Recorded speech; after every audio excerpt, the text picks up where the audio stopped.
తెలుగు వారి number 1 choice Telugu matrimony. మొట్టమొదటిసారి అసలు ఫస్ట్ బాధితునే నేను మొట్టమొదటిసారి ఫోన్ ట్యాపింగ్ వ్యవహారంలో ఫస్ట్ టైం స్టేట్మెంట్ ఇచ్చింది కూడా నేను గతం నుంచి చెప్తున్నా, ఇది మూర్ఖత్వ ప్రభుత్వము. వీళ్ళకు వావి వరుసలు ఏంలో వీళ్ళకు.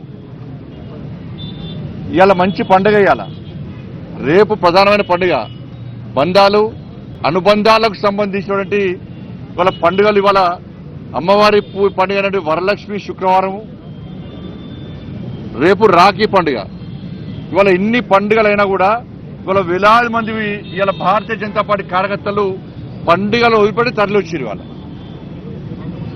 కానీ అప్పుడు కేసీఆర్ ప్రభుత్వంలో వావి వరుస లేవు. వాళ్ళకు తల్లి లేదు, నా తండ్రి లేడు, నా అక్క లేదు, నా చెల్లి లేదు. వాళ్ళకు నా కుటుంబ సభ్యుల ఫోన్ ట్రాప్ చేసారు, నా ఫోను, నా కుటుంబ సభ్యులది, మా సిబ్బందిది, లాస్ట్కు మా ఇంట్లో పనిచేసే వర్కర్లు కూడా. తెలుగు వారి నంబర్ 1 చాయిస్ తెలుగు మ్యాట్రిమోనీ.